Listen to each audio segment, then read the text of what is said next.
Admiral मैकरेवन की ये तकरीर अब तक 100 मिलियन से ज्यादा लोग देख चुके हैं। ये सिर्फ एक तकरीर नहीं है, ये एक रोड मैप है जो आपको दिखाएगा कि कैसे छोटी छोटी आदतें बड़े बड़े ख्वाबों को हकीकत में बदल देती हैं। इसमें उन्होंने अपनी जिंदगी के कुछ असूल बताए हैं, 8 असूल जो आपकी सोच, आपकी आदतें और आपका मुस्तकबिल बदल सकते हैं। ये तकरीर चूंकि इंग्लिश में है, इसलिए आज मैं इसको उर्दू जुबान में लेकर आया हूँ ताकि आप भी उन असूलों को समझकर अपनी जिंदगी को बदल सकें। इस वीडियो को आखिर तक देखें क्योंकि ये आपको जिंदगी के सबसे बड़े सबक सिखाने वाली है।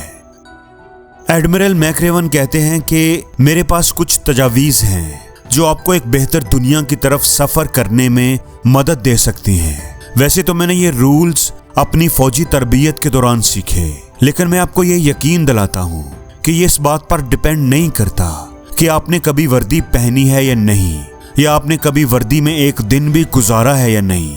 ये रूल आपके काम आएंगे क्योंकि हमारी दुनिया में जिद्दोजहद एक जैसी है और इन जिद्दोजहदों पर काबू पाने और आगे बढ़ने के असूल, खुद को बदलने और अपने इर्द गिर्द की दुनिया को बदलने के असूल हर एक पर यकसा लागू होते हैं। तो पहला असूल है, अगर आप दुनिया को बदलना चाहते हैं तो दिन की शुरुआत अपने बिस्तर को ठीक करने से करें।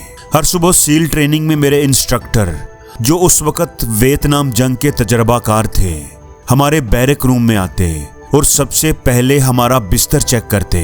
अगर आपने उसे ठीक से बनाया होता, कोने सीधे होते, चादर सख्ती से खींची होती, तकिया हेडबोर्ड के नीचे बिल्कुल दरमियान में और इजाफी कंबल पांव के करीब तह किया हुआ होता। ये एक सादा सा काम था, बेज़ाहिर मामूली, लेकिन हर सुबह हमसे मुतालबा किया जाता कि हम अपना बिस्तर मुकम्मल महारत के साथ बनाएं।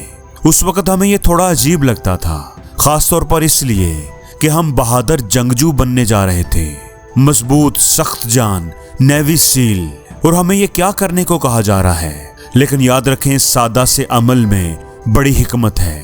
अगर आप हर सुबह अपना बिस्तर बनाते हैं तो आप दिन का पहला काम मुकम्मल कर लेते हैं।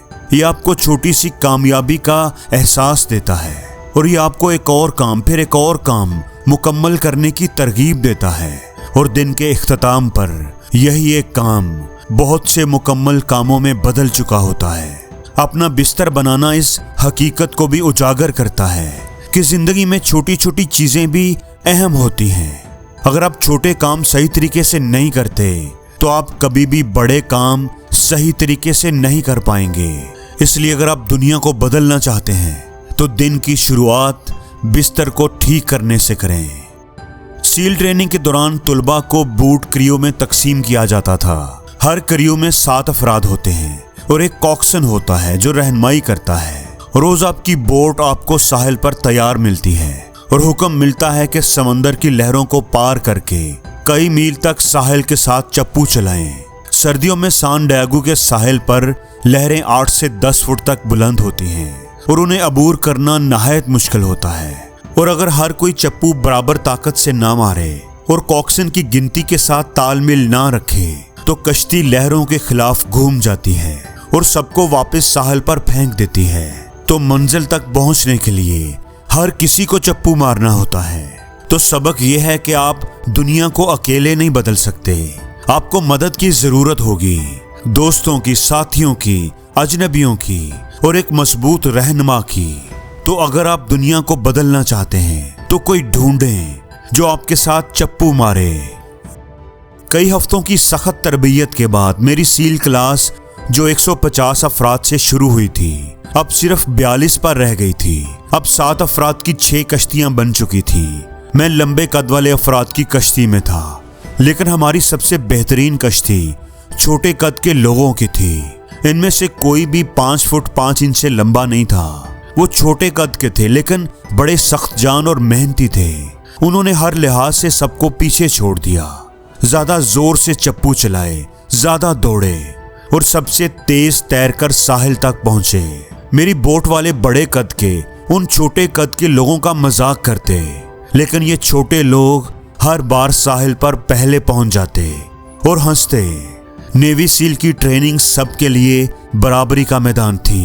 तो अगर आप दुनिया को बदलना चाहते हैं तो इंसान को उसके दिल के साइज से नापें, ना कि उसके पाँव के, उसकी टांगों के साइज से। हफ्ते में कई बार इंस्ट्रक्टर्स क्लास को कितार में लगाकर यूनिफॉर्म का मायना करते थे। ये मायना बेहद बारीक बीनी से किया जाता था। आपकी टोपी को मुकम्मल तौर पर स्टार्च किया हुआ हो, आपका यूनिफॉर्म बेदाग, आपकी बेल्ट बक्कल चमकदार और बगैर किसी दाग के होना जरूरी था। लेकिन लगता था कि जितनी भी कोशिश की जाए, चाहे टोपी में स्टार्च डाला जाए, यूनिफॉर्म को प्रेस किया जाए, अपना बेल्ट बकल को पॉलिश किया जाए, कुछ भी काफी नहीं होता था। इंस्ट्रक्टर्स हमेशा किसी न किसी बात पर खराबी निकाल ही लेते थे। यूनिफॉर्म के मायने में नाकामी की सूरत में तालिब इल्म को अपनी पूरी यूनिफॉर्म पहने सर्फ जोन में दौड़ना पड़ता, फिर सर से पांव तक भीग कर साहिल की रेत पर लेटकर रोल ओवर करना पड़ता था, जब तक कि आपके जिस्म के तमाम हिस्से रेत से ढक ना जाएं। इस अमल को शुगर कुकी कहते थे। आप दिन भर उसी गीली, सर्द और रेतली यूनिफॉर्म में रहते। बहुत से तालिब इल्म ऐसे थे जो ये हकीकत कबूल नहीं कर पाते थे। उनकी तमाम कोशिशें बेकार जा रही हैं। कितनी ही मेहनत से यूनिफॉर्म दुरुस्त करने की कोशिश करें, लेकिन वो कभी मुकम्मल ना हो पाती, और वो सोचते थे कि आप कभी कामयाब नहीं हो सकेंगे, आपका यूनिफॉर्म कभी पुरकमाल नहीं होगा, इंस्ट्रक्टर ऐसा नहीं होने देंगे। लेकिन दोस्तों याद रखें, ये असूल आपकी जिंदगी में भी लागू होता है। कभी कभी चाहे आप कितनी ही अच्छी तैयारी कर लें या कारकर्दगी दिखा लें, आप फिर भी शुगर कुकी बन ही जाते हैं। ये जिंदगी का एक फितरी हिस्सा है। अगर आप दुनिया को बदलना चाहते हैं तो शुगर कुकी होने का एहसास छोड़ दें और आगे बढ़ते रहें। हर रोज ट्रेनिंग के दौरान आपको कई जिस्मानी मुकाबलों का सामना करना पड़ता। लंबी दौड़ें, लंबे तैरने के मुकाबले, ओबेस्टिकल कोर्सेस जो आपकी हिम्मत को आजमाने के लिए डिजाइन किए गए होते थे। हर मुकाबले के मयारात और मखसूस वक्त की पाबंदियां होती थी। अगर आप इन मयारों पर पूरा नहीं उतरे तो आपका नाम एक लिस्ट में दर्ज कर दिया जाता था, और दिन के इख्तिताम पर उस लिस्ट में मौजूद अफराद को एक सर्कस में मदऊ किया जाता था।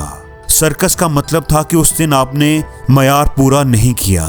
सर्कस का मतलब था मजीद थकन, मजीद मेहनत, और ये इशारा था कि अगले दिन भी मजीद मुश्किलात आपको दरपेश होंगी। लेकिन सील ट्रेनिंग के दौरान एक बड़ी ही इंटरेस्टिंग बात थी। तकरीबन हर कोई सर्कस की लिस्ट में आ जाता था, मगर जो तालिब इल्म बार बार इजाफी 2 घंटे की सर्कस एक्सरसाइज करते रहते, वक्त के साथ वो मजबूत और मुस्तहकम हो जाते। सर्कस के दर्द ने उनके अंदरूनी हौसले और जिस्मानी लचक को परवान चढ़ाया। दोस्तों, जिंदगी सर्कसों से भरी हुई है। आप नाकाम होंगे, शायद बार बार नाकामी का सामना करें। ये तकलीफदा और मायूस कुन होगा और आपको आपकी गहराई तक आजमाएगा। लेकिन अगर आप दुनिया को बदलना चाहते हैं तो सर्कस से न डरें। जमीन पर जंगी ट्रेनिंग के दौरान स्टूडेंट्स को सान डियागो के साहिल के करीब वाक़या एक आइलैंड पर जाना होता था। वहां के पानी अजीम सफेद शॉक्स के लिए पैदाइश का मुकाम होते थे, जो सील ट्रेनिंग में खतरा समझे जाते थे। ये एक लंबी तैराकी का सिलसिला था जिसे मुकम्मल करना लाजमी था। एक मुकाबला रात का तैरना था। तैरने से पहले इंस्ट्रक्टर्स बड़ी खुशदिली से तालिब इल्मों को पानी में मौजूद शार्क्स के बारे में बताते, उनकी तमाम इकसाम के बारे में बताते, और ये यकीन दहानी करवाते कि आज तक किसी तालिब इल्म को शार्क ने कभी नहीं खाया। लेकिन आपको ये भी सिखाया जाता था कि अगर कोई शार्क आपके इर्द गिर्द घूमना शुरू कर दे तो अपनी जगह पर मजबूती से खड़े रहें, डरे मत। और अगर शार्क रात के खाने की भूख से आपकी तरफ दौड़े तो अपनी तमाम ताकत जमा करें और इसके मुंह पर मुक्के मारें। इसके बाद वो मुड़कर तैरना शुरू कर देगी। दोस्तों, दुनिया में भी बहुत से शार्क्स मौजूद हैं जो कभी ना कभी आपके सामने जरूर आएंगे। अगर आप अपनी तैराकी मुकम्मल करना चाहते हैं तो आपको उनका सामना करना पड़ेगा। तो अगर आप दुनिया को बदलना चाहते हैं तो सबसे खतरनाक चीजों से पीछे ना हटें और ना ही उनसे डरें, बल्कि बहादुरी से उनका सामना करें। ट्रेनिंग का 9वां हफ्ता हील वीक कहलाता था। ये 6 दिन बगैर नींद के मुसलसल जिस्मानी और जहनी अजियत के साथ गुजारने होते थे। और एक दिन खास तौर पर कीचड़ में होता था। यह इलाका सान डियागो के पास होता है, जहां पानी इकट्ठा होकर कीचड़ बड़ा इलाका बना देता है। बुध के दिन हम वहां ले जाए गए और अगले 15 घंटे हमने सर्दी, तेज हवा और इंस्ट्रक्टर के मुस्तकिल दबाव में गुजारे कि हम हार मान लें। जब सूरज गुरूब होने लगा तो हमारी क्लास, जिसने कुछ सख्त कवायद तोड़े थे, उसको हुक्म दिया गया कि कीचड़ में चले जाएं। कीचड़ ने हमें पूरी तरह ढांप लिया, सिर्फ हमारे सर ही बाहर थे। अब ये बहुत मुश्किल आजमाइश थी। इंतहा की सर्दी, कीचड़, हड्डियों के अंदर घुसने वाली ठंड के अंदर हम कीचड़ के अंदर खड़े थे। इंस्ट्रक्टर्स ने कहा कि अगर सिर्फ 5 आदमी हार मान लें तो बाकी सबको बाहर आने दिया जाएगा। 5 आदमी, सिर्फ 5 आदमी, और हम उस सख्त सर्दी से निकल सकते थे। इर्द गिर्द देखकर लग रहा था कि कुछ लोग हार मानने वाले हैं। सूरज निकलने में अभी 8 घंटे बाकी थे। मजीद 8 घंटे की हड्डियों में घुसने वाली सर्दी, दांतों की चुभन और थरथराहट, कुछ सुनाई न दे रहा था। तब एक आवाज गूंजी जो गाना गा रही थी। हम में से एक आदमी ने गाना गाना शुरू कर दिया। आवाज बेसुरी थी लेकिन जोश से भरी हुई। फिर एक आवाज 2 बनी, 2 3 बनी और जल्द ही पूरी क्लास गाना गा रही थी। इंस्ट्रक्टर्स ने मजीद वक्त की धमकी दी लेकिन गाना जारी रहा और ऐसा लग रहा था कि जैसे कीचड़ थोड़ा गर्म हो गया हो, हवा कुछ मदम हो गई हो और सूरज कुछ करीब आ गया हो। अगर मैंने दुनिया का सफर करते हुए कुछ सीखा है तो वो है उम्मीद की ताकत, एक इंसान की ताकत। Washington, Lincoln, Martin Luther king, Nelson Mandela, एक इंसान, सिर्फ एक इंसान लोगों को उम्मीद देकर दुनिया बदल सकता है। और जिंदगी में हर रोज कुछ नया सीखो, नया सोचो, नया करो, लर्न करो।